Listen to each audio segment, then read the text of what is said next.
கவனிங்க, உன் வழி, யாருடைய வழி? பிழையாமே, உன் வழி, நீ போகிற வழி எனக்கு மாறுபாடா இருக்கிறதுனால் நான் உனக்கு எதிரியாக புறப்பட்டு வந்தேன். புரியல? இந்த பிழையாமை போல இன்னும் பாவி பிழையாம் தீர்க்கதரிசி. நல்லா புரிஞ்சுக்கங்க, தேவனுடைய மனுஷன், தேவனுடைய தீர்க்கதரிசி. இந்த பிழையாமுக்கே தேவன் எதிராக வந்து நிற்கிறார், அதுவும் உருவின பட்டயத்தோட நிற்கிறார் என்பதை அறியாதிருந்தான் என்று வேதம் சொல்லுகிறது. ஆமென், அல்லேலூயா. இப்ப என்ன சொல்றாரு? இப்பொழுது உன் பார்வைக்கு இது தகாததா இருக்குமானால் நான் என்ன செய்றேன்? திரும்பி போய் விடுகிறேன் என்கிறார். அல்லேலூயா, அல்லேலூயா சொல்லுங்களேன். கர்த்தர் நல்லவராய் இருக்கிறார். ஆமென்.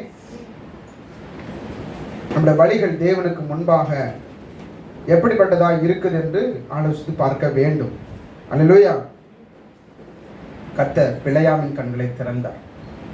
அப்போ பிழையாமுடைய கண்களை திறக்கிறதுக்கு முன்பாக கழுத ஒண்ணு பேச்சா? அந்த கழுத ஒருவேளை ஊழியக்காரரா இருக்கலாம், ஒருவேளை உங்க மனைவியா இருக்கலாம், அல்லது உங்களோட கணவனா இருக்கலாம், அல்லது உங்களோட பெற்றோர்களா இருக்கலாம், அல்லேலூயா, அல்லது உங்க பிள்ளைகளா இருக்கலாம், அல்லது உங்களோட ஆசிரியர்களா இருக்கலாம், அல்லது உங்களுடைய ஓனரா இருக்கலாம், அப்போஸ்தலரா இருக்கலாம், மேய்ப்பரா இருக்கலாம், தேவனுடைய மனுஷன் யாரா கூட இருக்கலாம்.